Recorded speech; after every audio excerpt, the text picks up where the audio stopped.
Buenos días. Hoy tenemos una nueva sesión de contexto en el periódico The Objective. Yo soy Rocío Gayarre y vamos a hablar hoy de un tema importantísimo que es la salud mental. Este año estamos conmemorando el Día de la Salud Mental en estos días y el lema elegido es "Dale un like a la salud mental por el derecho a crecer en bienestar". Es el lema que hemos seleccionado y este año la propuesta se focaliza más en la infancia, en la adolescencia y en la juventud. Ese colectivo que es en muchas ocasiones muy vulnerable a la enfermedad mental. 1 de cada 4 personas tiene o ha tenido problemas de salud mental a lo largo de su vida. La Organización Mundial de la Salud estima que en el año 2030 los problemas de salud mental serán la principal causa de discapacidad en el mundo. Son datos bastante importantes y a tener muy en cuenta, por eso hay que hablar de salud mental. Elegir hablar de salud mental en los medios de comunicación es fundamental. Tenemos una responsabilidad de poner luz y de poner el foco en un tema tan importante como es la salud mental y no siempre ha sido así. Por eso hoy es un honor tener aquí a esta mesa de grandes profesionales para hablar de este tema que nos importa tanto. Hoy tenemos, como digo, con nosotros a Luis Agüera. El doctor Luis Agüera se licenció en Medicina y Cirugía en 1983, es médico especialista en psiquiatría. Alcanzó el grado de doctor en 1994 y realizó una formación específica en psicogeriatría en la Universidad de Ginebra. Ha trabajado en los servicios de psiquiatría del Hospital 12 de Octubre desde entonces y ha tenido muchos cursos de especialización en universidades tan prestigiosas como Columbia, la Karolinska de Estocolmo, el Massachusetts General Hospital o la Stanford University. Posee gran experiencia en la salud pública y privada con más de 30 años, trabajando en psiquiatría de adultos. Y actualmente ostenta el mayor nivel de la carrera profesional en sanidad pública en la Comunidad de Madrid. Gracias, Luis, por estar aquí hoy con nosotros. Es un privilegio. Gracias por vuestra invitación. Aquí tenemos también a otra doctora, la doctora Susana de Abajo. Susana de Abajo es licenciada en Medicina por la Universidad Complutense de Madrid en 1986 y desde 1990 es interina médico de familia en el área 11, pasando en el 2002 a obtener la plaza fija y manteniendo su actividad en dicha área de salud.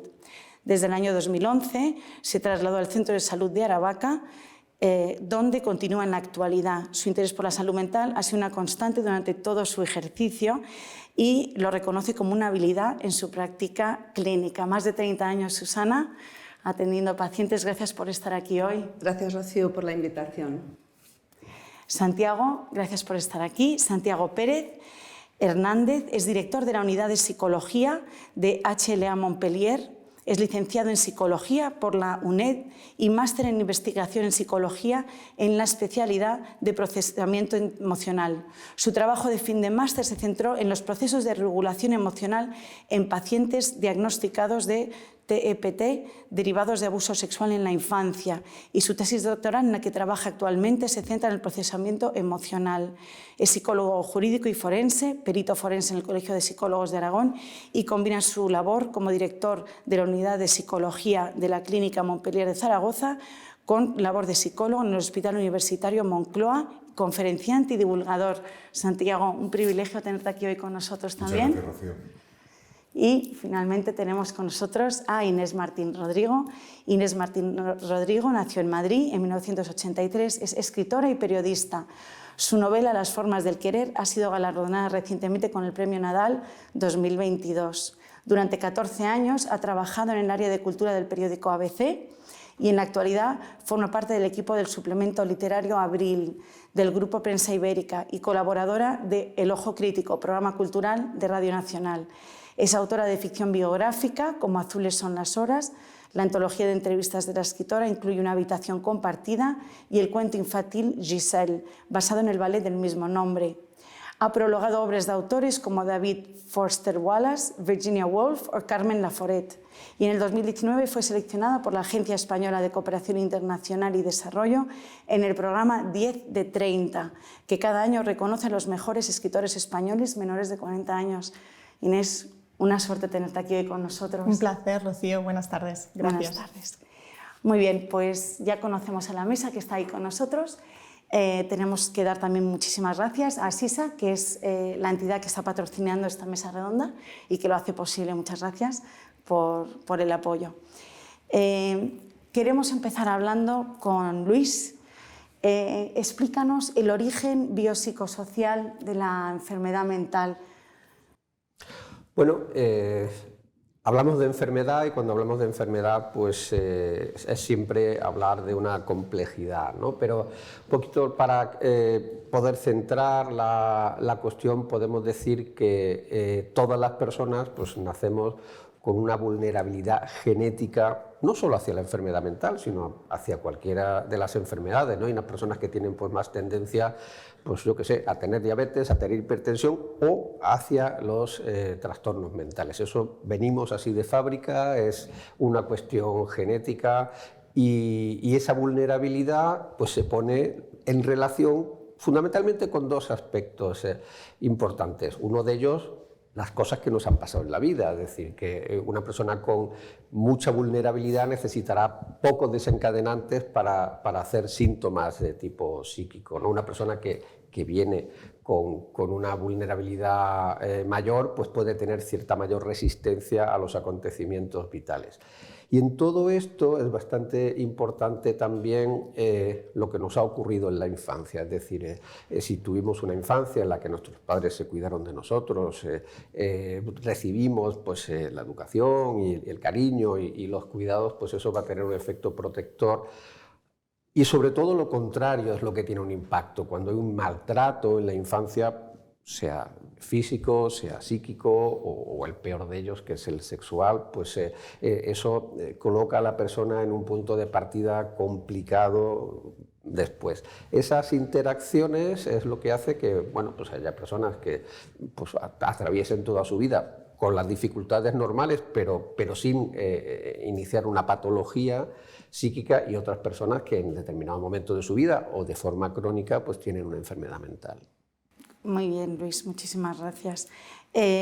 Susana, ¿cómo se vive esto desde la atención primaria? Bueno, para nosotros casi esto es el día a día, porque el paciente es uno en sí, cuerpo y alma, ¿no? Que se ha dicho siempre, y ahora está muy de moda la visión holística de cualquier individuo. Nosotros en la consulta, bueno, prepandemia se calculaba, yo no soy experta en números, pero sí en la experiencia de tantos años, se calculaba prepandemia que casi un 30% de nuestra demanda es por motivos de salud mental. Es verdad que a nosotros no nos llegan los grandes casos psiquiátricos de diagnóstico propio, pero sí que los tenemos también en nuestras consultas. La ventaja de la atención primaria es que estamos en la vida del paciente desde siempre. Conocemos al enfermo, a su familia, sus circunstancias, y eso nos da una ventaja. Además, el que no tratamos nosotros directamente, el gran enfermo mental, el que lleva al especialista, lo seguimos teniendo porque le duele un pie, tiene un cólico o viene a por recetas. Es tan sencillo como que la burocracia pasa por nuestras manos. Conocemos sus fármacos y cuidamos que los que nosotros ponemos para su patología orgánica no afecten. Para mí esa es la gran ventaja de la atención primaria, que estamos siempre con todos los pacientes. En cualquier momento de su diagnóstico, ahí está el médico de familia para ayudarle, para acompañarle y para seguir aprendiendo de los pacientes, que siempre aprendes, porque siempre es un reto. Claro que sí, es un seguimiento muy cercano el que Claro, hacéis. claro. Y forma parte del día a día, en el sentido que mucha patología vienen demandando a nosotros. Es que tengo ansiedad, es que no duermo, es que tengo un problema laboral. Y además, bueno, las derivadas que trae la salud mental en cuanto a discapacidad laboral. Que, bueno, supongo que hablaremos más adelante de este tema, pero supone muchísimas bajas laborales que gestionamos nosotros también. O sea, el impacto es, en atención primaria, la salud mental es un impacto Importantísimo, importantísimo. Santiago, como psicólogo, a diferencia del doctor Luis Agüera y de la doctora Susana de abajo, el abordaje desde la psicología, ¿qué enfoque se le puede dar? ¿Qué puede aportar conjuntamente con el tratamiento por otros profesionales de la salud mental? Bueno, yo creo que una de las partes importantes precisamente es lo que hemos denominado un poco de que el estigma ha ido desapareciendo. Entonces, cuando el estigma va desapareciendo, antes comentaba Luis, la parte de la infancia, todo lo que realmente significa, se ve un incremento muy importante en la apertura mental que tiene el paciente hoy, del niño, del adolescente y sobre todo el primer joven, ¿no? Es esa persona que tiene 16, 17 años que viene al psicólogo. Y a sus amigos le dice que viene al psicólogo, ¿no? Cosas que antes era complicadísimo, que cuando digo antes es hace 6, 7 u 8 años, o sea, no hace muchísimo más, ¿no? Entonces, esta parte es imprescindible para poder comprender que ella decía, ¿no?, de que vivimos con el paciente, llevamos ese viaje del paciente de un lugar a otro.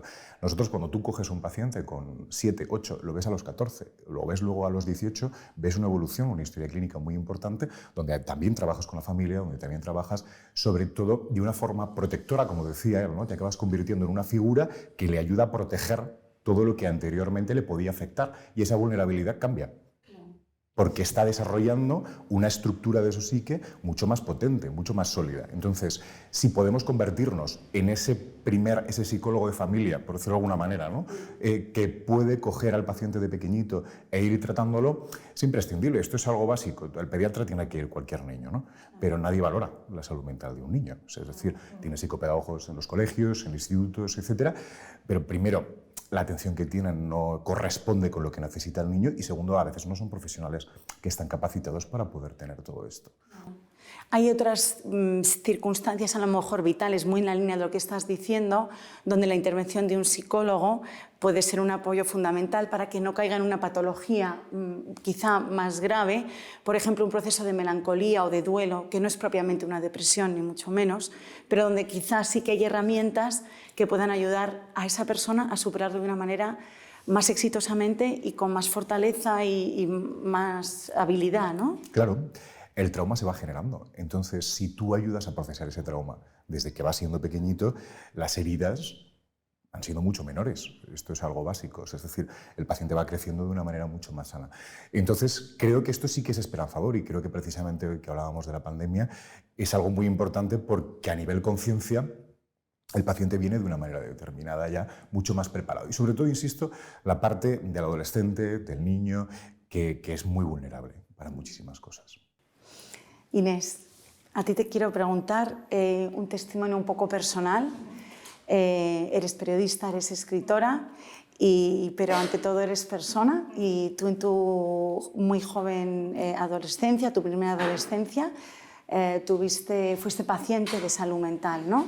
Tuviste una circunstancia y tuviste que enfrentarte a una realidad que quizá hoy está un poco más superada, que es lo que te quiero un poco preguntar, que es el tema del estigma, ¿no?, que conlleva la enfermedad mental. ¿Nos cuentas un poco? Sí, bueno, Rocío, como decías, yo hace 25 años, es decir, cuando tenía 14 años, perdí a mi madre después de un proceso de enfermedad muy duro. Estuvo enferma aproximadamente 3 años, fue un cáncer bastante terrible y bueno, pues a lo largo de esos 2-3 años, tanto mi hermana como yo, tengo una hermana un año más pequeña, pues lógicamente estuvimos muy presentes y viviendo muy de cerca la realidad que supone, la dramática realidad que supone el enfrentarse día a día a la enfermedad del cáncer, ¿no? Entonces, bueno, a raíz del fallecimiento de mi madre, yo caí en una depresión muy profunda. Lo que sucede que en aquel momento nadie de mi entorno familiar, nadie de mi círculo personal más cercano, pues era consciente de aquel pozo sin fondo en aquel momento en el que yo estaba cayendo. Probablemente también por desconocimiento, probablemente también por la falta de conciencia de entonces, estamos hablando de hace 25 años, y también porque lógicamente el hecho de la enfermedad de mi madre y el tratamiento y demás, pues también influía, ¿no? Entonces, a raíz de aquella depresión, yo fui diagnosticada de un trastorno de la conducta alimentaria, anorexia, y bueno, eso hizo que no solo mi vida se trastocase por completo, sino también la de mis familiares, ¿no? Nosotros procedíamos de un entorno rural, vivíamos en un pueblo, nos tuvimos que trasladar a la ciudad porque en aquel lugar no había los medios suficientes y necesarios para poder abordar mi enfermedad y para que yo dispusiera de un tratamiento adecuado. Y bueno, pues a raíz de aquello yo estuve en tratamiento aproximadamente hasta los 18 años, más o menos. Yo estuve ingresada 1 año aproximadamente, sufrí un intento de suicidio incluso, y bueno, pues me vi expuesta a todo el estigma que por lo menos en aquel momento suponía el padecer una enfermedad de ese tipo. Yo creo que cualquier trastorno de la salud mental en aquel momento, ¿no? Y mi familia lo vivió, yo lo viví como un estigma, mi familia lo vivió como un estigma, y sobre todo como un tabú también, ¿no? Porque era algo de lo que no se hablaba, era algo que no se contaba, era algo que avergonzaba al entorno familiar, ¿no? Yo entiendo que eso, puedo entender, mejor dicho, que eso sucediera hace 25 años, porque pese a que, lógicamente, sí se conocía que existían este tipo de trastornos, sí que se trataban, sí que se abordaban, etcétera, etcétera, pero no había una concienciación social como la que hay ahora, ¿no? Entonces, repito, puedo entender que hace 25 años yo lo viviera de la manera que lo viví, ¿no? Lo que no puedo entender es que eso se pueda vivir de un modo parecido ahora, ¿no? Yo creo que a todos nos corresponde, tanto los pacientes que hemos padecido, que padecemos y que podremos padecer en el futuro un trastorno de la salud mental, como a los profesionales, pero también a los medios de comunicación, lo que tú decías, ¿no? Yo creo que ahí tenemos una responsabilidad muy importante. A todos nos corresponde concienciar para que esto no sea así, ¿no? Y para que la salud mental deje definitivamente de ser un tabú para la sociedad. Sin duda. Tengo unas primeras cifras, Luis. Me gustaría que tras compartirla con todos vosotros, empiezo con Luis, pero por favor darnos también vuestra perspectiva. Esto hace una pequeña foto, ¿no?, de la actualidad en la salud mental, pero estoy segura que tiene muchísimos matices, ¿no? Los datos más recientes nos indican que el 6,7% de la población en España está afectada por ansiedad y esa misma proporción, más o menos, personas con depresión. En ambos casos es el doble en mujeres que en hombres.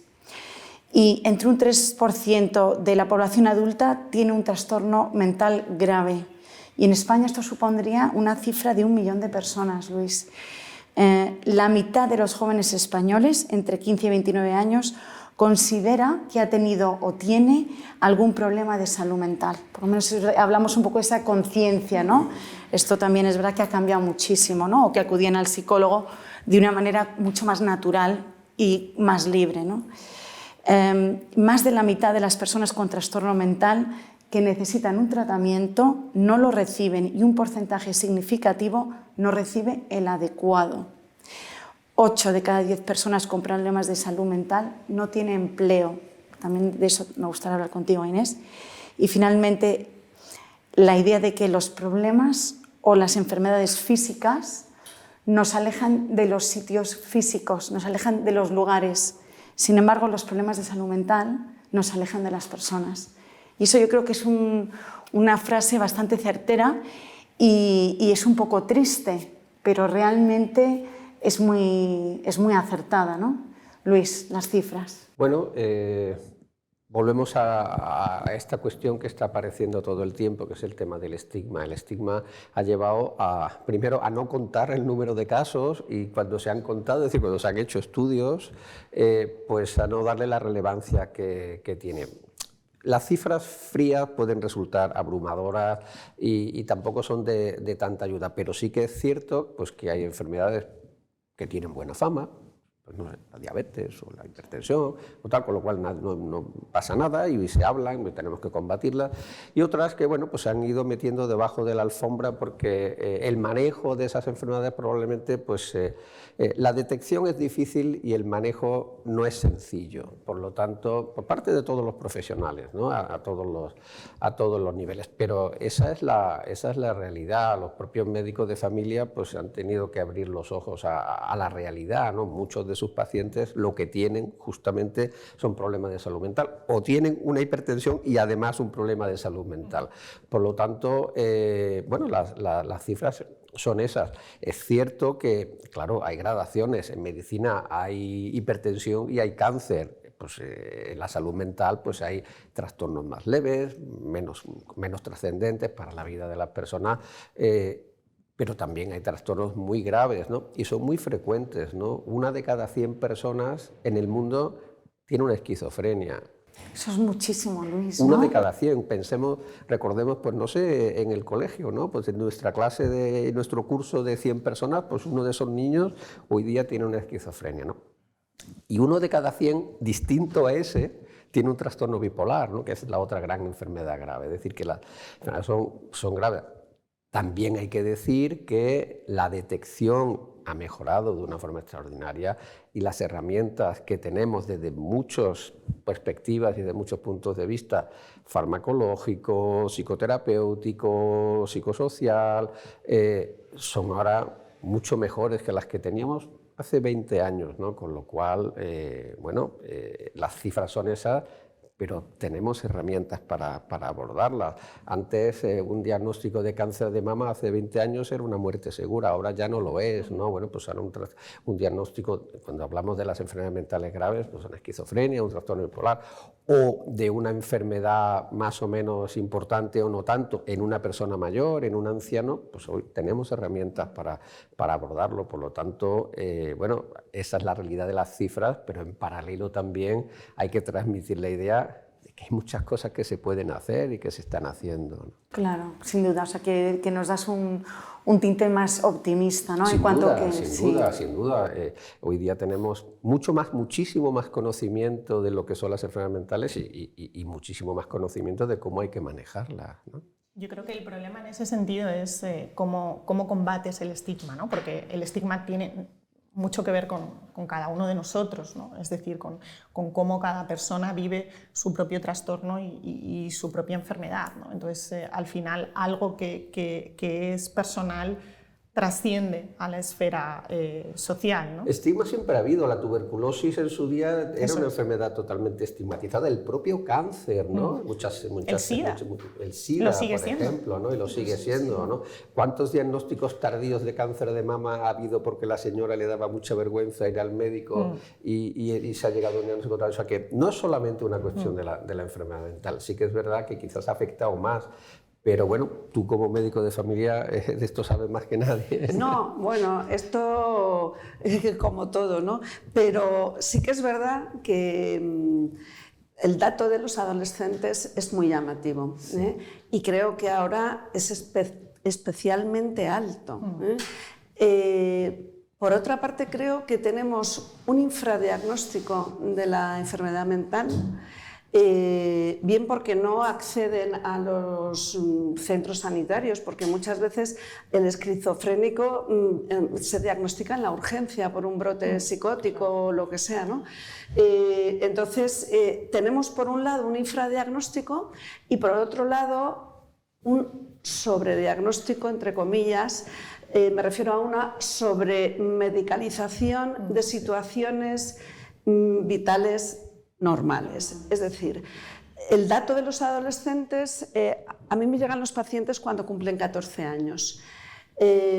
Reconozco que la adolescencia no es mi etapa vital favorita en el ejercicio de mi profesión.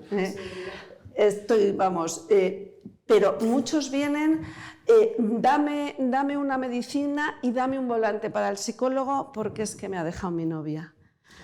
Entonces, los padres son incluso los que vienen pidiéndome la derivación al psicólogo clínico para ayudar a su hijo porque ahí hay un fallo. Estamos fallando la sociedad, la familia, porque es la vida. Es la vida. Yo creo que hay un matiz y es el hecho de la educación, ¿no? Y la educación está en cada familia, la educación está en cada casa y, bueno, lógicamente se debe también trabajar desde... Es decir, tampoco es el... Quiero decir, podemos exigir mucho como sociedad, incluso a las instituciones, incluso a instituciones sanitarias, instituciones políticas, etcétera, etcétera, pero también hay una reflexión que debemos hacer cada uno a nivel personal, ¿no? Y construir ese entorno en el que efectivamente ni se infradiagnostique ni se sobrediagnostique, ¿no? Sobre todo que no se sobretrate, ni que se convierta en patológico lo que no lo es. Funcional, es fisiológico. Claro, eso es. O sea, tenemos que aprender a llorar, a perder a un ser querido, a una ruptura de pareja, a aceptar... un suspenso incluso. Exacto. El fracaso tiene que formar parte de la vida. Todos esos síntomas que estás mencionando yo creo que son síntomas de nuestra sociedad, ¿verdad? O sea, cómo estamos educando en una sociedad en la que no tolera el fracaso, lo que hace es fomentar cada vez más la competitividad, el consumo, y etcétera, buscar etcétera. soluciones inmediatas. Entonces, y exitosas, quieren la pastilla para aliviar el síntoma, porque es verdad que a nosotros nos vienen, algunos no identifican una crisis de ansiedad y vienen por palpitaciones y fatiga y tal, y ellos quieren tener algo de corazón. Y es que de verdad prefieren tener una patología orgánica a que le digas, tienes un trastorno de ansiedad. Asumir ese diagnóstico les cuesta, pero unos por mucho y otros por poco es difícil. El equilibrio es difícil porque además, bueno, pues si lo que tengo es ansiedad, mándame al psicólogo y se creen que en 3 sesiones, ¿verdad?, les has apañado. Sí. Porque esto es el largo recorrido, lo llevan mal. Hay una parte que estás diciendo que me parece muy interesante y es que el síntoma se desplaza. O sea, es decir, si yo pongo aquí una alfombra y meto la mierda debajo, perdón por la palabra, si yo bajo esto, vuelve a subir por el otro lado, ¿no? Entonces, el síntoma está en un desplazamiento continuo. Si no vas a la raíz de lo que le pasa, y sí que es un síntoma de sociedad, o sea, es decir, la inmediatez es algo básico en los adolescentes. Lo que pasa que, fíjate, yo en esos datos aún sería más necio porque están o sea, en este caso sí que es un efecto iceberg, lo que nosotros no vemos, ¿no? Entonces, aquí con los adolescentes es una parte muy importante, la parte de la educación, fundamental, imprescindible, pero luego, por otra parte, lo que decís de la tolerancia que ellos tienen es ínfima. Es decir, la cantidad de pacientes que llegarán con comportamientos autolíticos, donde llegan un brazo, literalmente un brazo entero, donde prácticamente no tienen 3 centímetros, ¿de acuerdo?, que no se hayan rajado en un momento determinado, etcétera. Pues bueno, ¿eso pasaba hace 25 años, 30 años? Pues posiblemente no. No. O no tanto. No de la misma manera. De una manera marginal, pero no como ahora, ¿verdad, Luis? Y en ese sentido, yo quiero poner encima de la mesa el papel, en muchas ocasiones extraordinariamente negativo, de los medios de comunicación y sobre todo de las redes sociales. En ese sentido, yo creo que hay una responsabilidad. Porque el impacto es tremendo, es algo que no tiene ningún control, al que se accede con edades cada vez más jóvenes, niños más pequeños, y en el que los adolescentes emplean muchas horas de su vida, no es un rato, son muchas horas de su vida. Sin supervisión y sin una educación previa de cómo utilizar esa herramienta, ¿verdad, Luis? Y entonces, bueno, pues todo este tipo de cuestiones de la comparación con los demás, comparaciones ficticias, porque uno coloca una foto pero está llena de filtros. Y esa persona es que no es así, ¿no? Realidad, y la necesidad de demostrar que uno es feliz y tremendamente... Que le va bien. Y cuando uno no es así, no se ve reflejado, pues la salida es, bueno, pues yo soy extraordinariamente desgraciado, soy un tal... Soy un fracasado. Y el impacto que está teniendo yo creo que no está siendo suficientemente valorado y como sociedad tenemos que hacer una reflexión muy importante de toda la sociedad occidental. Incluso voy un poco más allá en este tema tan interesante que has sacado, Luis, que es el tema, por ejemplo, del ciberbullying, o sea, que se usa incluso como herramienta para hacer daño, para herir, ¿no? Sí. Más allá de que nos dé una imagen muy distorsionada, ¿no? En ese sentido nos jugamos mucho y estamos en un momento, yo creo, de o sea, es un momento culmen, quiero decir, y es un momento muy crítico, realmente esa es la palabra, es un momento crítico, porque es cierto que los adolescentes, y ya no solo los adolescentes, porque los niños cada vez acceden a una edad más temprana a las redes sociales. Bueno, ¿cuántos padres, por el hecho de estar un rato tranquilos mientras comen o para que el niño no les dé la plasta, utilizo términos que ellos emplean, les colocan el móvil con 5 años, 4, incluso 3, y empiezan con la pantallita y de aquella pantalla ya no salen hasta que, bueno, yo creo que nunca, porque empieza a formar parte de su vida en ese momento y ya no se desprenden de ella. Claro, el problema es que tienen la sensación de que, o tienen la falsa sensación de que esa pantalla es la vida. La vida no es eso, porque tendemos cada vez más, que era lo que decía ahora Luis, a vivir a través de filtros. Los filtros no son la realidad, es más, los filtros tienden a enmascarar la realidad y por tanto a enmascarar también los síntomas y por tanto hace que, y eso tiene mucho que ver con lo que hablábamos antes, que nuestros niños, nuestros adolescentes tengan una resistencia emocional, si queréis, cada vez menor, ¿no? Porque toda esa sensación del fracaso, toda esa sensación de la búsqueda del éxito, estaba antes, porque es cierto que vivimos en un sistema capitalista desde que el mundo es mundo casi, prácticamente, ¿no? Pero ahora todo eso se fomenta muchísimo más, ¿no? A través de las redes sociales. Entonces yo creo que hay efectivamente los medios de comunicación deben hacer una reflexión muy profunda al respecto.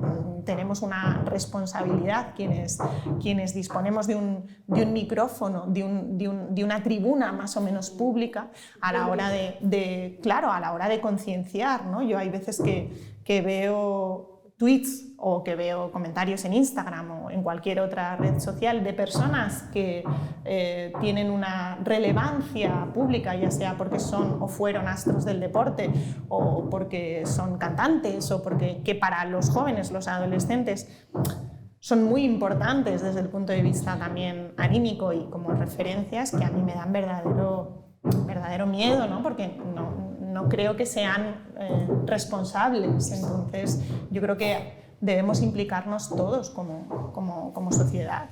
Sin duda, sin duda. De hecho, hoy día yo creo que el tema de la adicción a los móviles o a las redes sociales se trata ya como una patología. ¿Es así, Luis? Se trata como una patología, pero desde luego si realmente tendríamos que saber si lo que estamos considerando ahora un uso, no digo normal, habitual, no es ya una adicción. Estoy de acuerdo con eso. Tratamos las adicciones cuando ocupan las 24 horas del día, pero ¿y 12? ¿Cuánto es? Es decir, ¿Y 3?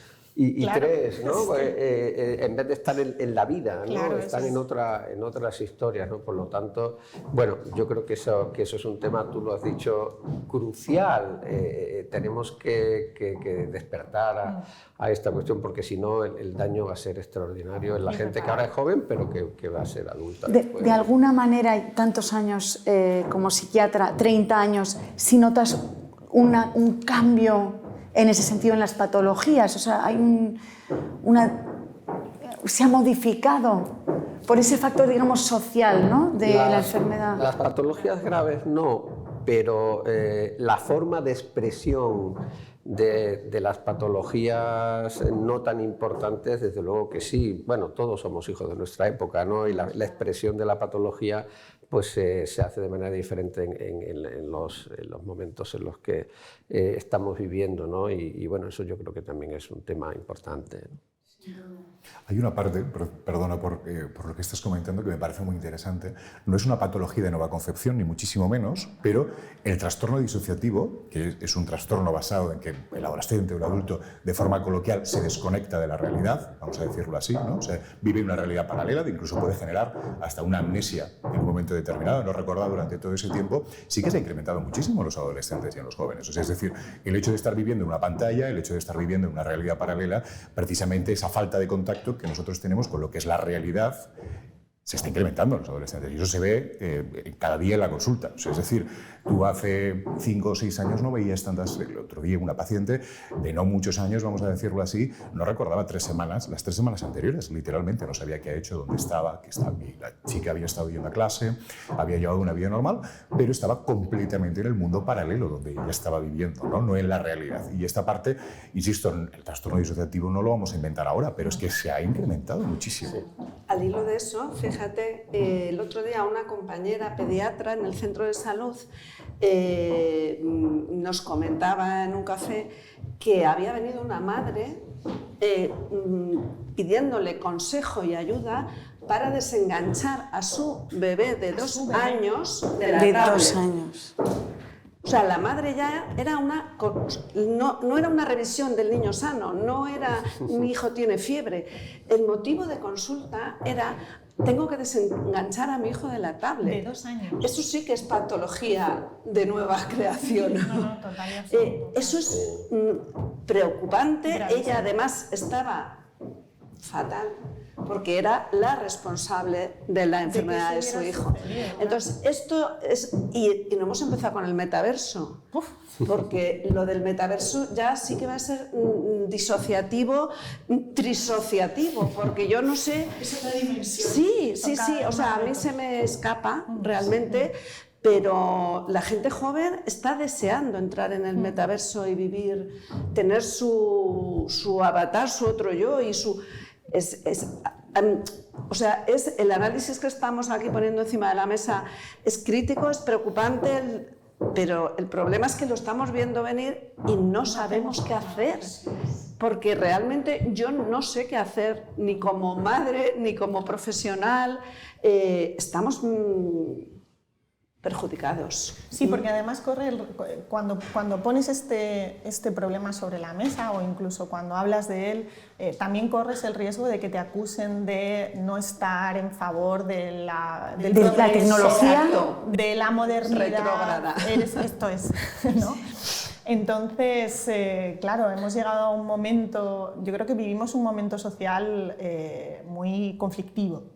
Muy conflictivo. Entonces, cualquier comentario puede ser malinterpretado, puede ser sacado de contexto, puede ser... Y es muy delicado este tema y lo suficientemente grave como para que aquellos que, insisto, tenemos la posibilidad de dar testimonio, de aconsejar, demos un paso al frente, ¿no? Independientemente claro, porque luego aparte están las redes sociales llenas de haters, Sí, bueno, es que... Bueno, yo me pregunto a veces, ¿no? En el fondo yo creo que tiene mucho que ver con esta sociedad opulenta en la que vivimos, en la que las necesidades están cubiertas y bueno, entonces hay lugar para este otro tipo de cosas, ¿no? Yo a veces me pregunto... ¿Qué estará viviendo y qué estará pasando por la cabeza de los adolescentes de Ucrania, ¿no? Cuando han pasado de Facebook a que le ponen un uniforme y se van a la guerra, a lo mejor a matar o a morir. Y a que ¿no? le cae una bomba, claro. O que le cae una bomba en tu casa. Es decir, que bueno, yo creo que ese es el otro extremo, ¿no? Pero que de alguna manera... Eso es la realidad. Esa es la realidad. La vida es sufrimiento, dificultad. A ver, no aquello que nos enseñaban de pequeños del valle de lágrimas, pero sí que hay muchas dificultades. Y de pronto resulta que la vida cambia y te quitan el uniforme del colegio y te ponen un uniforme militar y tienes que ir al frente a sobrevivir, a matar o a morir.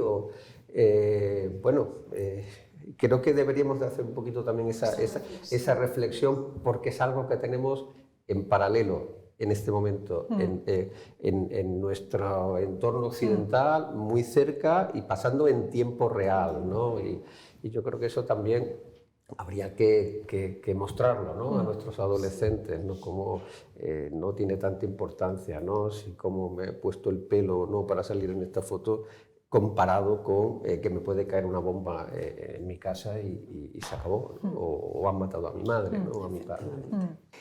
A ti, Inés, como escritora, como periodista, el haber sido paciente de salud mental, el haber sufrido una enfermedad mental, de alguna manera te ha marcado, tú lo reflejas en tus renglones, en tus reflexiones, es algo que siempre te acompaña.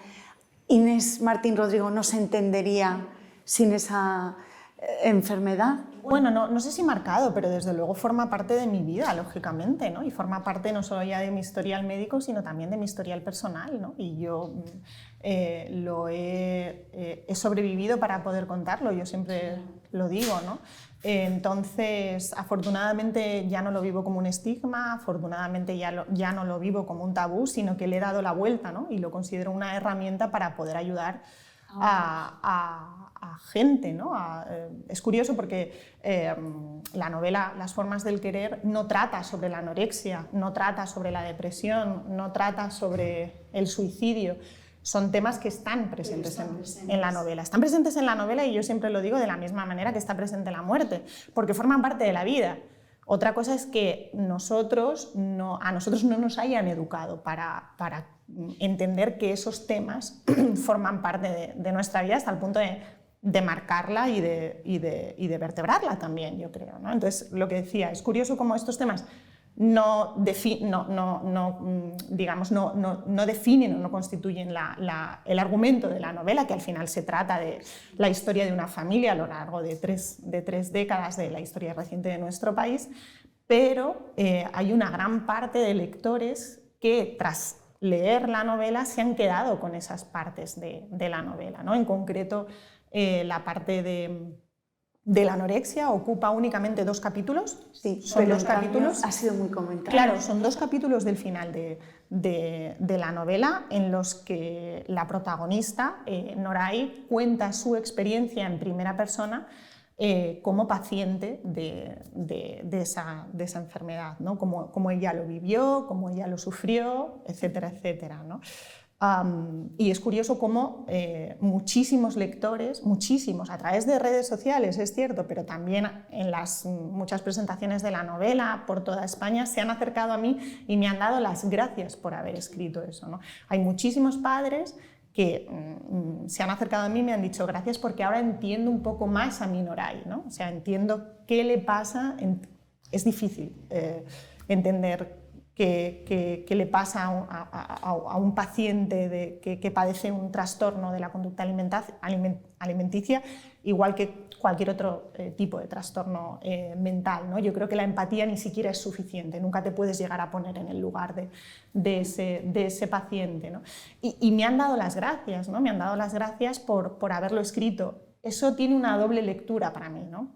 Y es el hecho de que necesitamos que nos cuenten esa historia. Es decir, necesitamos más testimonios como ese, necesitamos que la gente dé un paso adelante y diga, yo salí de aquello, ¿no? Porque es cierto que las cifras son muy importantes porque te dan una foto fija, pero detrás de cada número, detrás de cada diagnóstico hay una historia personal.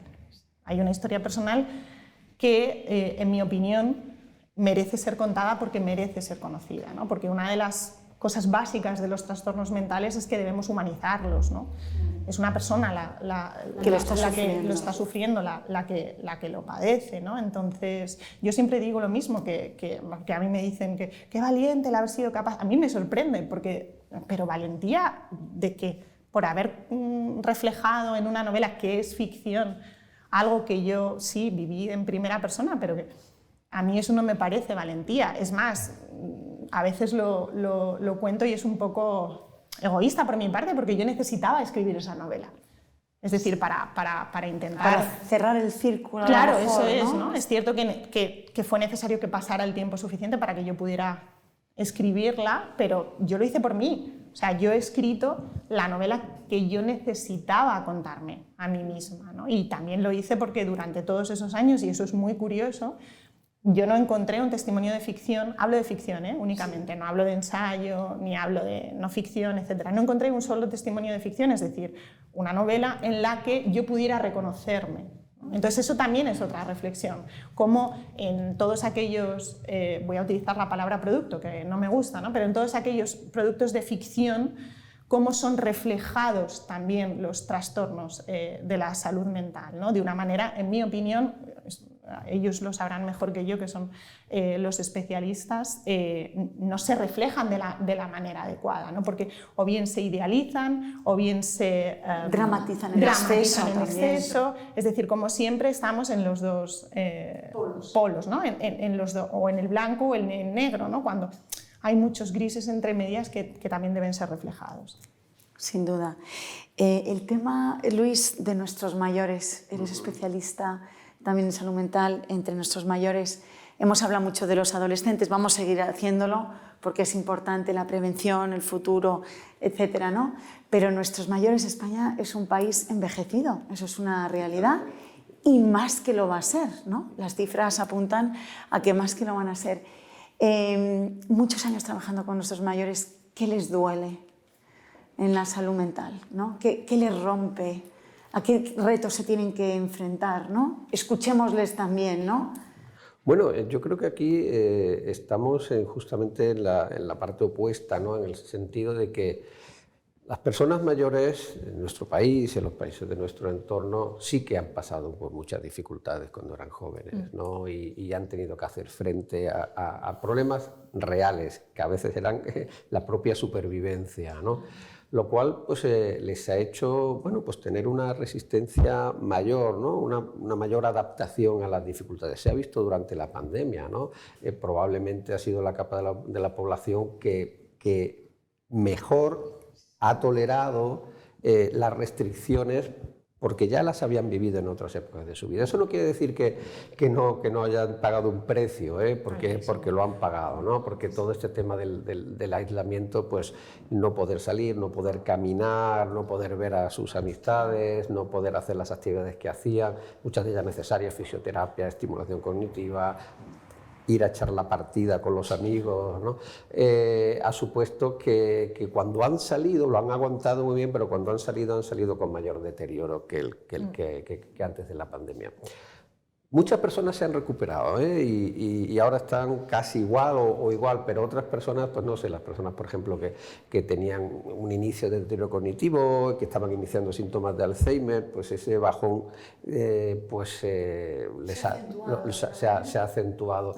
Personas, tú lo sabes también, el impacto físico que ha tenido, ¿no? A la hora de caminar, moverse, las patologías que producen dolor, que se incrementa cuando la persona no se mueve, pero con o sin pandemia el reto de nuevo con las personas mayores es la detección, ¿no? Porque muchas veces se asimila, bueno, pues es que sí está triste, pero si es que es viejo, ¿no? O sea, que asimilar la tristeza a la vejez, ¿no? Una persona mayor no tiene que estar triste, una persona mayor que está triste está enferma. Está enferma. Bueno, pues ya pues para lo que le queda, pues ya que va a pedir, ¿no? Ese tipo de cuestiones que desaparecen en el momento en el que uno se coloca ahí en primera persona. Bueno, y yo tendría esa respuesta hacia mí mismo y eso ya desaparece, ¿no? No, yo quiero vivir bien hasta el último día, ¿no? Y bueno, pues el reto ahí muchas veces es la detección. En la propia persona mayor no se reconoce como que tiene problemas y que hay que consultarlos, y la familia muchas veces no lo reconoce. El sistema sanitario también a veces tiene muchos problemas en la detección. Y a veces, pues bueno, sí que es verdad que es la familia la que nos trae, ¿no? a la persona para que hagamos esa evaluación. Eso también ha cambiado a mejor, y cada vez vemos a más personas mayores que acuden a tiempo, ¿no? Pero la detección todavía es un reto muy importante en las personas mayores, porque de nuevo tenemos herramientas para tratar a las personas mayores, medicamentos muchísimo más seguros que hace 10 o 20 años, técnicas no solamente farmacológicas para abordar estos problemas, pero tienen que venir, los tenemos que detectar, ¿no? Tienen que venir. Susana, abundando en este tema, porque también en atención primaria atendéis a nuestros mayores, ¿no? Efectivamente, lo que dice Luis ha sido una adaptabilidad ejemplar, la de los ancianos con la pandemia. Han asumido las cuarentenas como nadie. Han entendido en los primeros qué es ser contacto. Esto es un nuevo concepto. Quiero decir que antes eras sano o enfermo, pero ha aparecido una figura nueva, que es yo soy contacto. Esto antes no existía.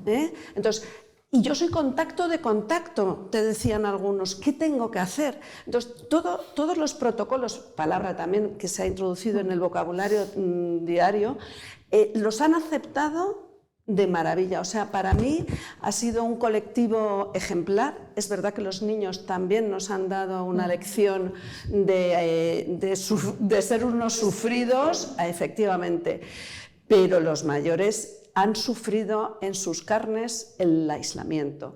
Hemos visto un incremento brutal de fracturas de cadera por la inmovilidad.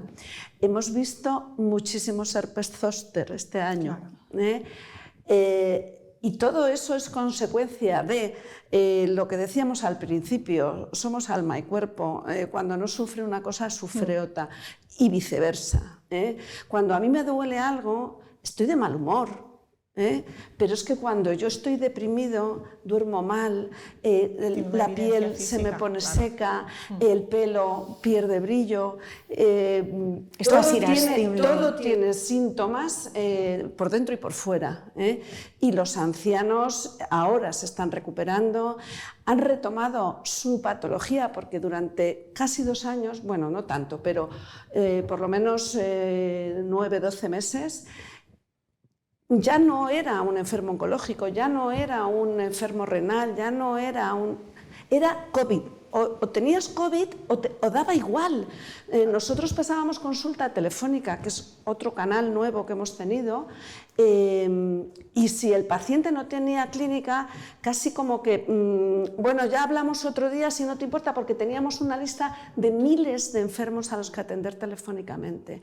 Ha sido un reto para la población, para los profesionales, para la sociedad, y esto ha dejado su huella. Y han sacado cosas muy buenas. Quiero decir que, como en todas las crisis, sale lo bueno y lo malo de cada uno y de cada grupo. La escuela se reconvirtió, se reinventó, los profesionales también, las familias han vuelto a jugar al parchís. Ha habido cosas buenas en todo esto. Los abuelos han descubierto una videollamada. Hay cosas que te enternecían de los ancianos. Entonces, bueno, es verdad que vamos a una sociedad muy envejecida. Tenemos que cuidar mucho a los adolescentes porque son nuestro futuro, pero tenemos que cuidar y honrar a nuestros mayores, que son los que nos han hecho llegar a una sociedad libre, y toda esa libertad tenemos que saber administrarla. Sin duda, sin duda. ¿Y la soledad, Luis? ¿La soledad como factor psicosocial? Bueno, eso es una novedad. El considerar el ingrediente de la soledad dentro de los posibles desencadenantes de la patología o la importancia que tiene a todas las edades, fundamentalmente en las personas mayores. Eso sí que hace 5 años no se hablaba, ¿no? ¿Y por qué se ha convertido en un desencadenante? Bueno, pues se ha dado la alerta, ¿no? Como las personas no las personas que viven solas, sino las personas que tienen una soledad no deseada, porque la soledad, sí, no, claro, si está bien tolerada y es elegida, tiene incluso repercusiones físicas, ¿no? En mayor importancia de enfermedades físicas, no solamente emocionales, peor evolución de patologías crónicas y bueno, ha sido como un hallazgo, ¿no? Tenemos que incrementar nuestra atención, ¿no? a este elemento. Supongo que desde tu área pues también es una cosa que se... Precisamente cuando antes les he preguntado el síntoma de la persona mayor, el síntoma de la persona mayor es la soledad. O sea, es decir, es el miedo antropológico más importante que existe y no podemos olvidar eso, ¿no? El humano se cría en tribus desde muy pequeño. Claro. Bueno, desde muy pequeño, perdón. Antropológicamente se cría en tribus, ¿no? Entonces, en el momento en el que yo tengo una soledad no elegida, que es lo que dice él, mi probabilidad y posibilidad de supervivencia es menor. Y esto lo tenemos dentro. Lo tenemos al principio que él hablaba de la genética, lo tenemos dentro de nuestros genes, ¿no? Entonces, ahora, con toda la pandemia, precisamente en el aislamiento, se han producido muchísimos fallecimientos de parejas, de no parejas, de hijos. No han podido despedirse, no han podido realizar esos duelos y esa soledad pues ha incrementado todavía esto. Y luego aparte había una parte que decías antes, ¿no? De que han sido capaces de poder llevar de una manera, de un régimen militar prácticamente todo esto, ¿no? Primero porque posiblemente eran los únicos que conocían esto. Y segundo, volvemos al miedo. O sea, es decir, no es lo mismo el impacto que podía tener un niño, tenía una inconsciencia de lo que realmente significaba, pero el adulto, la persona mayor, sí, sabía perfectamente. Han pasado mucho miedo, han pasado mucho miedo, sí. Bueno, y eso ha tenido un elemento protector, porque eso les ha protegido, ¿no? Lo he visto en mi propia familia, ¿no? Sí. Efectivamente. Pero bueno, la soledad al final, y además esto Luis supongo que lo compartirá, la soledad puede llegar a ser incluso el origen hasta de una esquizofrenia. O sea, es decir, hay que tener en cuenta que en muchas ocasiones es como un síntoma que está ahí abajo, que depende de cómo crezca. Y si desde muy pequeñito, si yo no he sido nutrido, si yo no he sido visible, si yo he estado traumatizado y no he tenido personas protectoras, puede ser la raíz de muchas de las patologías, psicopatologías, que luego vamos a ver. Entonces, es que la soledad es posiblemente el gran síntoma que tenemos que tener en cuenta. Incluso, Inés, tú cuando pasaste esos años tan duros, ¿te sentías muy sola, supongo, o no necesariamente? No, no necesariamente, porque al final, bueno, yo lo que digamos, mi diagnóstico fue una depresión que desencadenó en un trastorno de la conducta de la alimentación. Ahí yo creo que también se ha trabajado mucho, pero en mi opinión queda mucho trabajo por hacer, el hecho de que se consideran los trastornos de la conducta alimenticia, tanto la anorexia como la bulimia, muchas veces se siguen considerando como una dolencia o como un trastorno estético, ¿no? O se suele asociar con la estética, ¿no? Cuántas veces pues, esta niña lo que quiere es imitar a las modelos que salen en la televisión, en fin, se asocia, además mal hecho, con pacientes mujeres, cuando hay, bueno, vosotros lo sabréis mejor que yo, tantos niños como niñas que padecen los trastornos de la conducta de la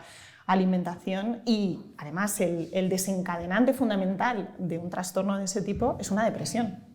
Es una depresión que te lleva a dejar de comer. En mi caso concreto había un motivo fundamental con el que yo luego me enfrento a través de, lógicamente, el tratamiento psiquiátrico y el tratamiento psicológico, que es el hecho de que yo no quería seguir viviendo.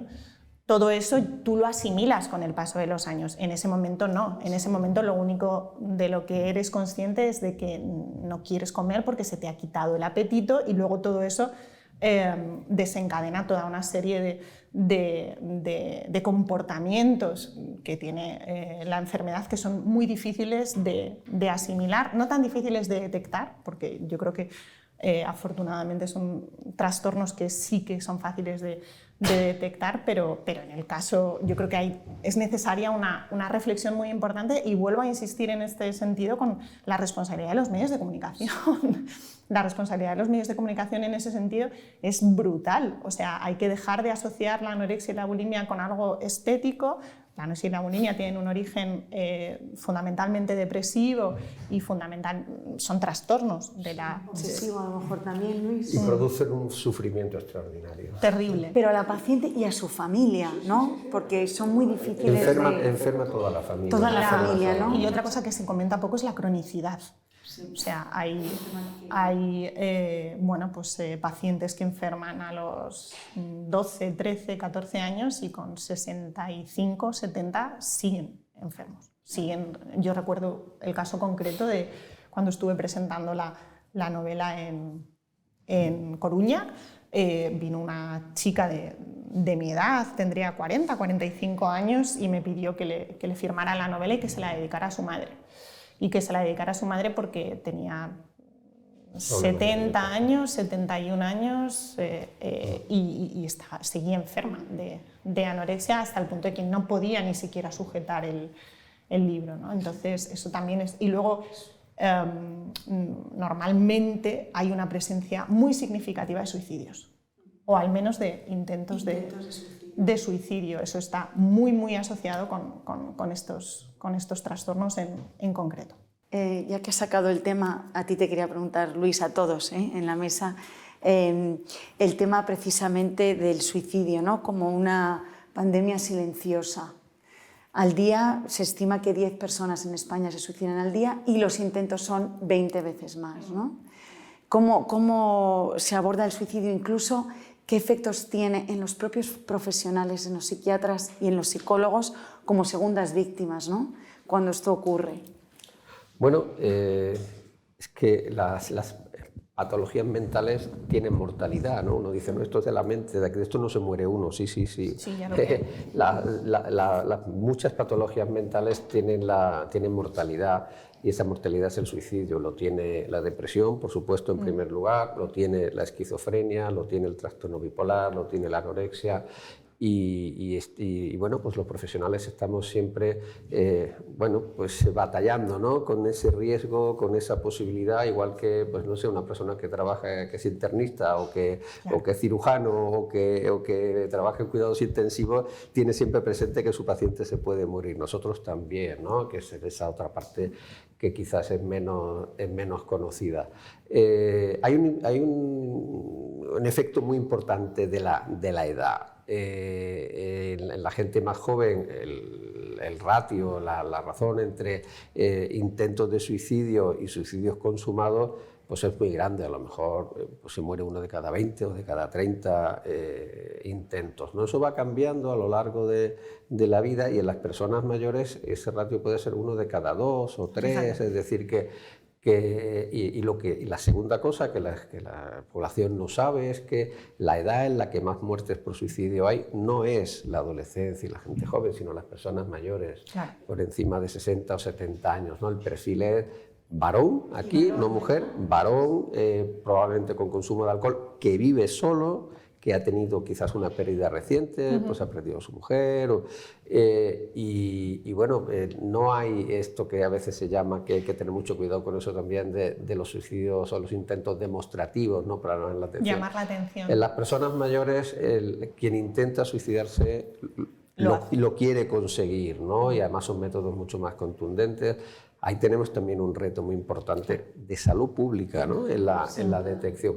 Y se están haciendo muchas cosas, ¿eh? Por ejemplo, la Comunidad de Madrid ha puesto en marcha bueno, pues todo un sistema en el que estamos todos involucrados, de atención inmediata, intensiva a personas que hacen un intento de suicidio, con resultados, porque se ha disminuido el ratio de suicidios consumados, ¿no? Y eso que la Comunidad de Madrid, aunque sea, digamos, la ciudad más populosa de España y más sofisticada, no es la que tiene más intentos de suicidio y suicidios del resto de España. Pero bueno, pues las cosas que se han puesto en marcha aquí y en otros sitios, ¿no?, en Cataluña también y en otros lugares, sé que también pues, en Aragón y en otros sitios, bueno, pues tienen eficacia, ¿no? Por lo tanto, pero de nuevo, ¿no?, alerta, prevención y atención intensiva, porque esa es la mortalidad de los trastornos mentales. Pero ¿no? Es curioso porque en ese sentido nosotros estamos ahora aquí hablando de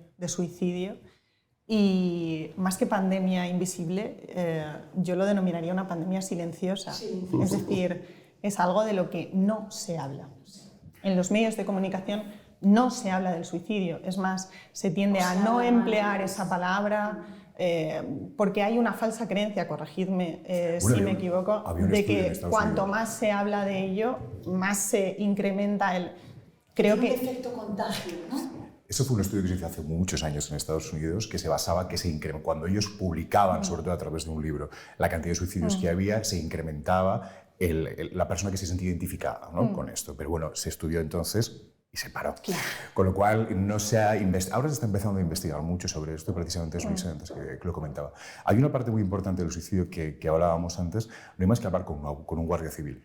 ¿De acuerdo? O sea, simplemente tú entrevistas a un guardia civil y te puedo decir que prácticamente un 50% de los accidentes de tráfico son suicidios y no se contabilizan. Y ni se dice. Ni se comunica, por supuesto. Dice, ¿no? Claro, ni se cuenta. Si hablamos de estigma y de tabú, yo es una cosa que os quiero devolver, ¿no?, a los periodistas, ¿no? ¿Cuánto trabajo está costando que se hable, ¿no?, de los suicidios? Y además ni siquiera en momentos, ¿no?, en los que podría haberse aprovechado. Yo recuerdo, lo sabéis, la hermana de la actual reina se suicidó. Sí. Yo pensé en ese momento, es una ocasión magnífica para colocar de aquello. este tipo de cuestión y que los medios de comunicación hablen de esto como una cosa importante, ya que había sucedido en un personaje, bueno, pues muy notable, ¿no? Hay otros, ¿no? Y los ha habido recientemente. Bueno, pues no. No, al revés. Ni entonces, ni después, y bueno, pues yo qué sé, no sé cómo se llaman los libros que tenéis, en el libro de estilo o en las dinámicas que desarrolláis, creo que hay que hacer ahí una reflexión.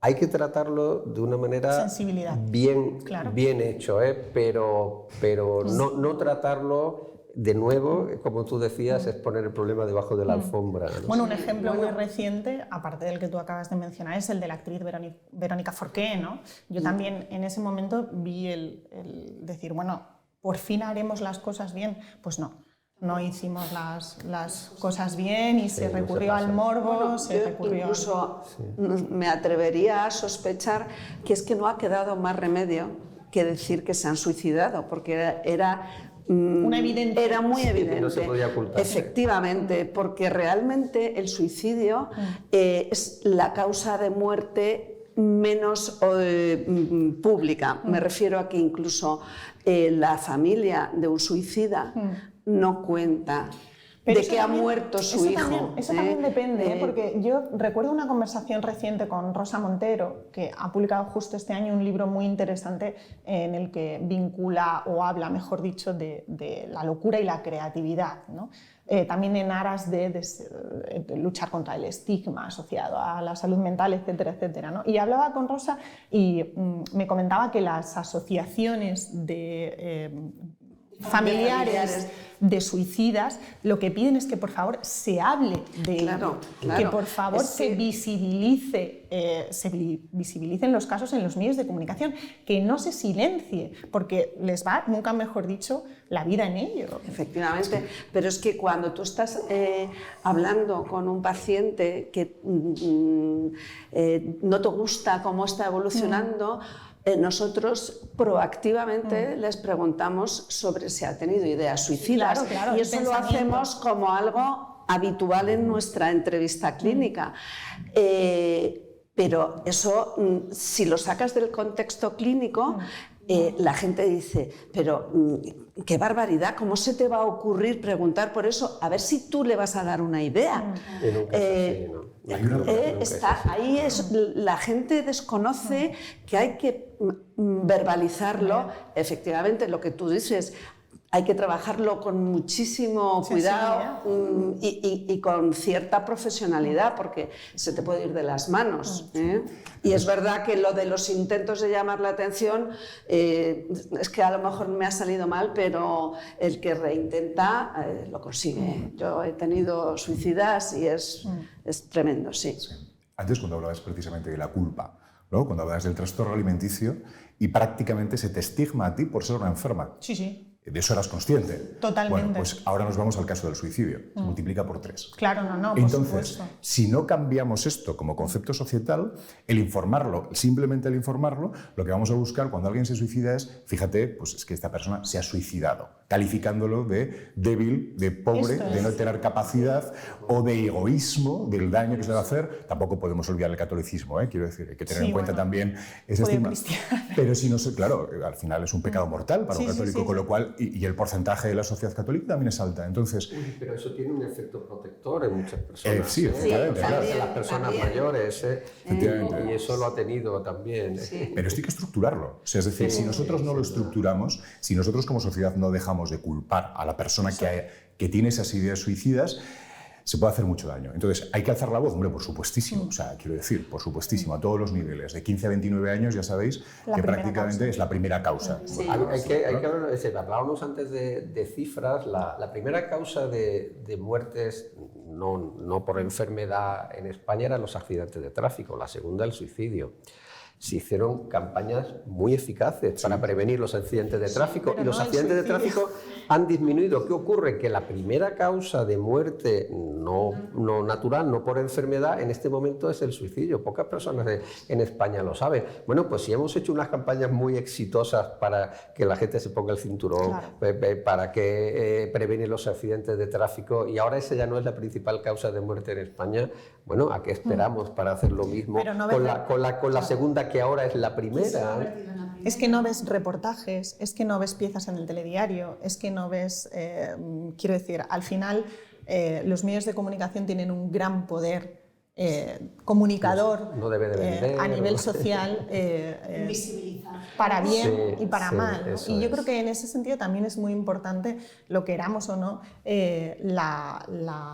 digamos el testimonio de figuras referentes o no referentes en nuestra sociedad. Y lo que se llama los supervivientes, Eso que son las familias, ¿no? Nos queda muy poquito tiempo, os voy a dar una última pregunta porque tenemos a Luis, que es un gran investigador, y no puedo dejarte escapar de la mesa sin que nos puedas contar un poco por dónde va, cuáles son las grandes líneas de mayor esperanza ahora mismo en la investigación en salud mental. Bueno, se están avanzando en muchos frentes. Desde luego, primero para conocer el sustrato neurobiológico, ¿no? Cerebral de las enfermedades, y eso no es solamente un ejercicio académico. Conocer el sustrato neurobiológico nos ayuda a desarrollar mejores tratamientos. Mejores tratamientos, vuelvo a decir, que no solo son farmacológicos, es decir, que saber cómo funciona el cerebro, cómo se producen los pensamientos, cómo se produce la patología, también nos ayuda a idear mejores psicoterapias, no solamente en la farmacología, que bueno, yo soy médico y tengo que hablar de fármacos. Y la gran vía de investigación en la que creo que tenemos que invertir claramente es la investigación en niños y adolescentes, porque la inmensa mayoría de las enfermedades mentales comienzan o se atisban o claramente tienen un debut en los niños y adolescentes, y por lo tanto todo lo que conozcamos mejor de cómo se generan y de cómo combatirlas, estamos haciendo la prevención para que eso no llegue a la edad adulta. Y en esta línea, y por completar, el hecho de que en España ahora hay desde el año pasado, una nueva especialidad, ¿no? Que la especialidad se ha dividido en dos. Si nos expliccas brevemente, creo que es un acierto, ¿no? España era uno de los países del entorno europeo occidental que no tenía la especialidad de psiquiatría infantil, ahora ya la va a haber. Eso además ha traído de la mano que los años de especialización en psiquiatría, tanto infantil como del adulto, pues han pasado de 4 a 5, de forma que vamos a tener profesionales más formados. Vamos a tardar tiempo en formar todos los profesionales que hace falta, pero bueno, llevábamos, pues no sé, desde la Sociedad Española de Psiquiatría, por ejemplo, de la que yo formo parte, pues llevábamos 20 años, ¿no?, detrás de esta situación. Pero bueno, ya ha sucedido, ya es el año que viene van a ser los primeros médicos que se van a formar en psiquiatría infantil, y eso, pues bueno, pues es muy importante, sí. Gracias, Luis. Ya una última intervención de cada uno. Podríamos estar hablando de salud mental horas y horas, y yo os propongo seguir hablándolo en otros momentos. Esta es vuestra casa, este es vuestro medio de comunicación. Gracias por estar aquí. Santiago, desde la psicología, la salud mental, una última reflexión. Bueno, yo creo que estoy muy en la línea de Luis, de lo que acaba de decir a nivel de investigaciones, ¿no? La figura del psicólogo al principio llegó prácticamente como un elefante en una cacharrería, donde se mete un modelo completamente biomédico que antes hablábamos y aparece en un hospital, y es una figura que a veces podía resultar hasta incómoda. Poco a poco esta integración que se está haciendo, precisamente porque la medicina ha abierto mucho campo, ¿no?, ha dejado un espacio muy importante para que nosotros entremos, hace que, pues bueno, que sepamos que la psicoterapia es fundamental e imprescindible en un tratamiento en salud mental, ¿no? Al igual que es la farmacología, la psicoterapia es imprescindible. Entonces, si nosotros no somos conscientes de que precisamente, y esto creo que es tirar piedras contra mi propio tejado, pero es cierto, de recibir una formación verdaderamente adecuada, donde nosotros nos formemos bien en este tipo de tratamientos, el avance es muy esperanzador, porque es lo que hablábamos. Hay muchos especialistas que de forma complementaria pueden trabajar la salud mental. Es como si tuvieras un cardiólogo y tuvieras 7 especialistas en cardiología que tratan la misma patología, y todos van a estar en el mismo barco para ayudarte. Entonces esto poquito a poco en salud mental va ganando,